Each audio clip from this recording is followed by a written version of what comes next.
Good morning students. हमने कल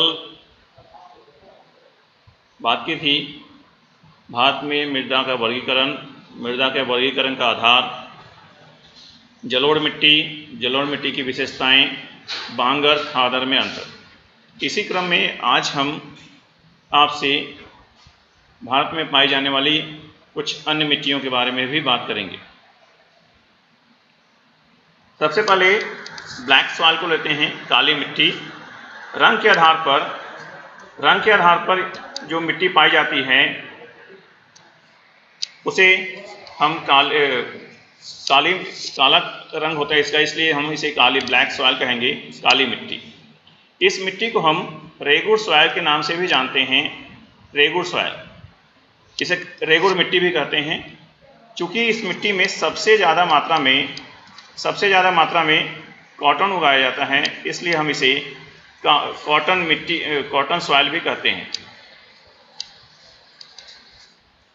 यह मिट्टी को बनने के लिए जो जरूरी चीज़ें हैं उसमें पैरेंटल रॉक्स मटेरियल, अर्थात जो दक्कन पठार क्षेत्र में ज्वालामुखी का उद्गार होता है, ज्वालामुखी के दरारी उद्गार का मतलब हुआ कि विस्फोट नहीं हुआ धरातल पे एक छोटा सा क्रैक पड़ गया, उस क्रैक की वजह से वहाँ से मैग्मा निकलने लगा। जब दरारी उद्गार के माध्यम से मैग्मा निकलता है तो उस मैग्मा को ठंडा होने में समय लगता है। इसी दौरान जलवायु की विभिन्न प्रक्रियाएं जैसे वर्षा, तापमान, अन्य गतिविधियों के कारण यह आग्नेयशैल धीरे धीरे मृदा में परिवर्तित होती चली जाती है।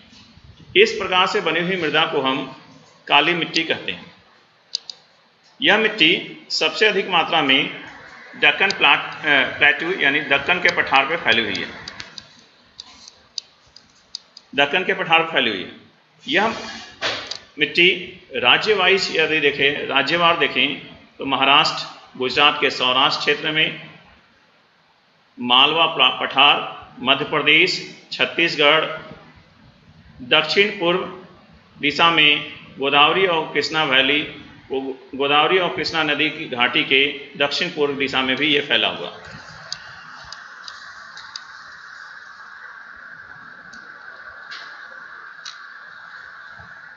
यह मिट्टी, काली मिट्टी, महीन मृत्तिका से बनी हुई है।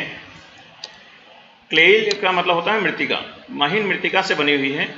इसमें नमी धारण करने की क्षमता अधिक होती है।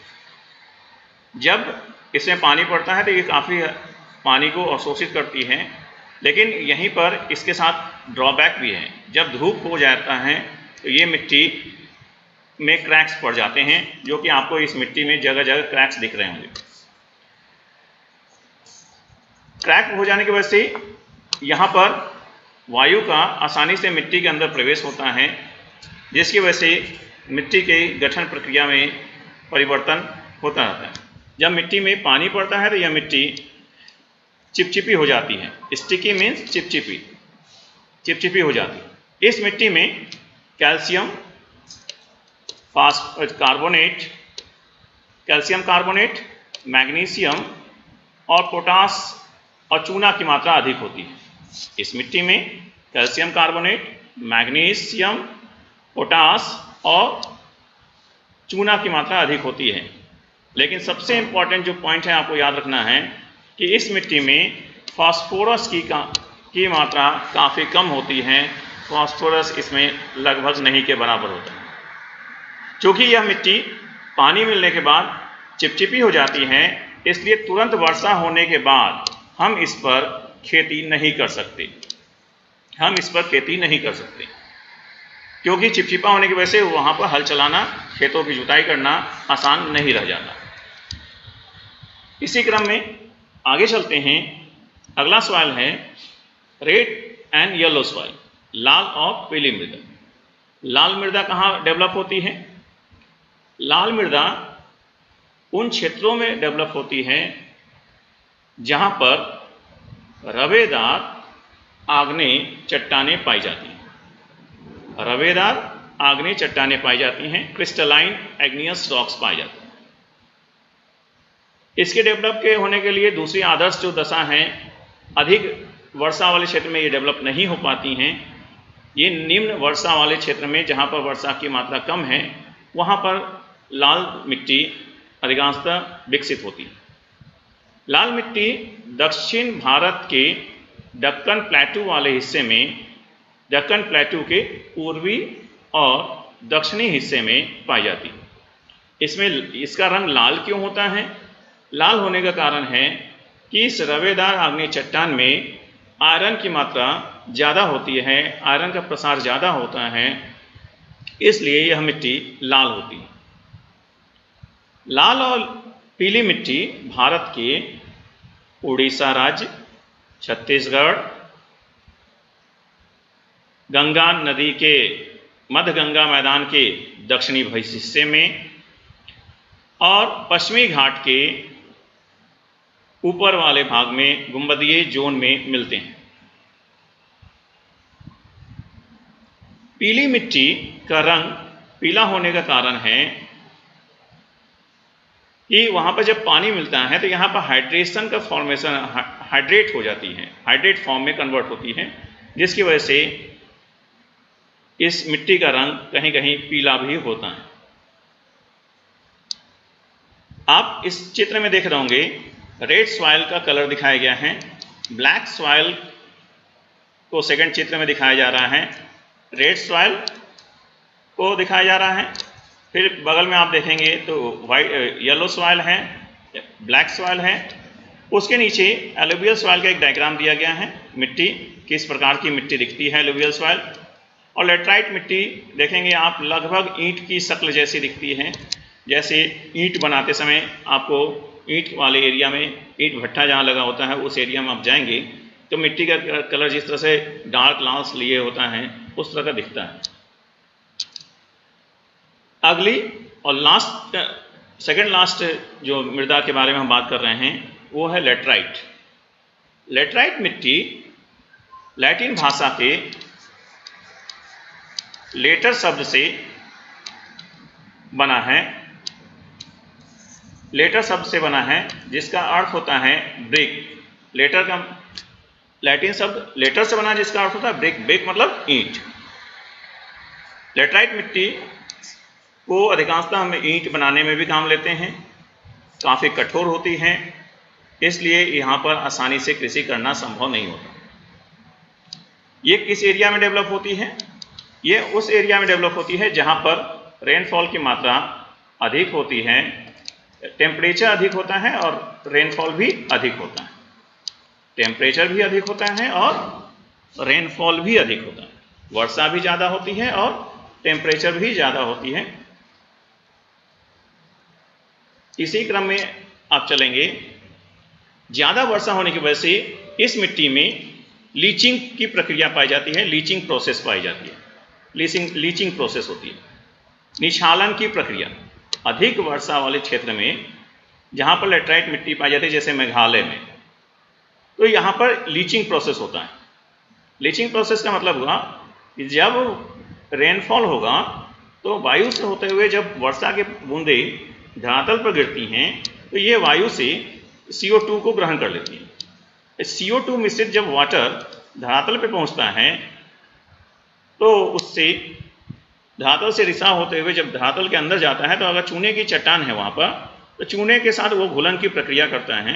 अब घुलन प्रक्रिया के परिणाम स्वरूप वह चूना घुल कर ऊपर आने लगता है, तो जहाँ पर भी लेटराइट मिलती है, मिट्टी मिलती है, वहाँ पर एक चूने की लेयर भी जम जाती है जो कि उपजाऊ नहीं है,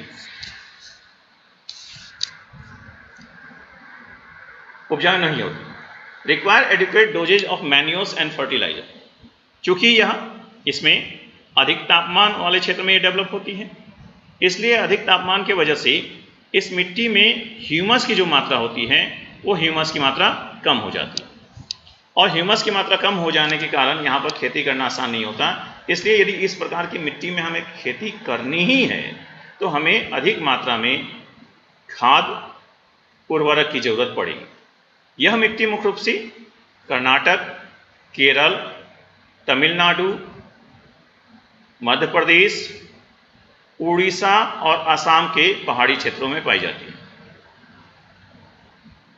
यह मिट्टी मुख्य रूप से जो फसलें इसमें उगाई जाती हैं उनमें हैं चाय, कॉफ़ी और काजू। काजू की खेती, चाय और कॉफ़ी की खेती लेटराइट मिट्टी में मुख्य रूप से की जाती है। आप लेटराइट मिट्टी में आप चित्र देख रहे होंगे कि देखिए आपको लेटराइट मिट्टी एक तरफ दिखाया जा रहा है, दूसरी तरफ आपको ये लेटराइट मिट्टी दिखाया जा रहा है आपको, और दूसरी तरफ आपको ईंट की शक्ल दिखाई जा रही है। ये इससे हम ईंट भी बनाते हैं क्योंकि ये काफ़ी कठोर होती हैं। आप अगली स्लाइड में देख रहे हैं कि इससे उत्पन्न होने वाली प्रमुख फसलें हैं टी, चाय, कॉफ़ी, रबड़, कोकोनट, नारियल और कैश्यू नट इत्यादि, काजू इत्यादि इसमें की खेती करते हैं। इस मृदा का अंतिम भाग है एरिड सॉइल। एरिड सॉइल का मतलब होता है शुष्क मृदा या मरुस्थलीय मृदा। ये मृदा भी कलर में लगभग रेड जैसी दिखती है। आप इसी स्लाइड के पीछे बैकग्राउंड में मैंने लेटराइट एरिड सॉइल, मरुस्थलीय मृदा या शुष्क मृदा का चित्र पोस्ट किया है। ये मृदा भी लगभग लाल जैसी दिखती है, लेकिन लाल मृदा की तरह डार्क लाल नहीं होती। ये बलुई होती है, जैसे रेगिस्तान में जो रेतीले मिट्टी रेत पाए जाते हैं, वो रेतीला मिट्टी शुष्क मृदा का ही उदाहरण है। इसमें सैलाइन की मात्रा ज़्यादा होती है, खारापन इसमें ज़्यादा होता है। इस मिट्टी से ये चूंकि यह अधिक तापमान वाले क्षेत्र में डेवलप होती है, इसलिए इससे अधिकांश मात्रा में वाष्पीकरण की प्रक्रिया होती है। वाष्पीकरण की प्रक्रिया होने के कारण इस मिट्टी में जल की मात्रा कम होती है, नमी की मात्रा कम होती है, इसलिए यहाँ पर खेती करना आसान नहीं होता। इसमें ह्यूमस की मात्रा भी कम होती है क्योंकि अधिक तापमान की वजह से जो सूक्ष्म जीवाणु होते हैं, डिकम्पोजर्स होते हैं, वो डिकम्पोजर्स या जो मैन्योर में कन्वर्ट करते हैं, वो नष्ट होने लगते हैं। इसलिए या इस प्रकार की मिट्टी में हमें जब खेती करनी है तो हमें अधिक मात्रा में मैन्योर डालना पड़ेगा। ड्यू टू ड्राई क्लाइमेट, शुष्क जलवायु, अधिक तापमान और अधिक तेजी से इवेपोरेशन होने, वाष्पीकरण होने के कारण इस मिट्टी में से ह्यूमस की मात्रा कम हो जाती है, इस मिट्टी में नमी की मात्रा कम हो जाती है। लोअर हॉरिजन में जब जाएंगे, इसके जैसे जैसे नीचे की तरफ जाएंगे तो कंकड़ की मात्रा बढ़ती चली जाती है।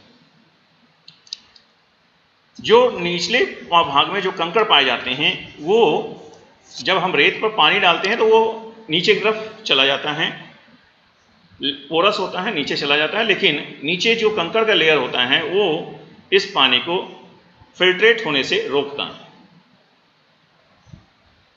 इसलिए रेगिस्तानी क्षेत्र में जब खासकर इंदिरा नहर जिस बेल्ट में बना है, उस बेल्ट में माना जा रहा है कि बाढ़ जल्दी आ रहा है। कारण क्या है कि नीचे का जो चट्टान है वो कठोर है। बारिश की जो पानी हो रही है या जो सिंचाई के माध्यम से हम पानी डाल रहे हैं, वो पानी वहाँ पे स्टोर होता चला जा रहा है। इसलिए थोड़ा भी रेनफॉल हो रहा है तो वो रेनफॉल फ्लड के रूप में कन्वर्ट हो जा रहा है। यह मिट्टी मुख्य रूप से राजस्थान में पाई जाती है, पश्चिमी राजस्थान, पूर्वी राजस्थान में खासकर जलोढ़ पाई जाती है, और पश्चिमी राजस्थान में आपको शुष्क मृदा पाई जाती है। इस तरह से हमने भारत में पाई जाने वाली मृदा के सभी प्रकार को पूर्ण किया। यदि किसी को किसी मृदा के बारे में समझ में नहीं आया हो, विशेषताएं नहीं समझ में आई हो, निर्माण विधि नहीं समझ में आई हो, तो आप हमसे संपर्क कर सकते हैं। इसे पॉइंट वाइज बनाकर आपके बुक में दिया हुआ है। बिंदुवार इसके नोट्स बनाइए, कॉपी में लिख लीजिए, क्योंकि आने वाले कमिंग वीक में आपका ऑनलाइन टेस्ट होगा। उस ऑनलाइन टेस्ट में आपका अपीयर होना जरूरी है। उस ऑनलाइन टेस्ट के मार्क्स जैसा कि गाइडलाइंस मिलेगा उसके हिसाब से संभवतः आपके मार्क्स ये आगे के इवैल्यूएशंस के लिए जोड़े जाएं। इसलिए तैयारी जारी रखिए, नोट्स बनाते रहिए, याद कीजिए, जहाँ समस्या है वहाँ हमसे संपर्क कीजिए, समझने का प्रयास कीजिए। समझकर याद करेंगे तो आपको मटेरियल ज़्यादा समय तक स्थायी रहेगा। इसके साथ ही धन्यवाद। आपको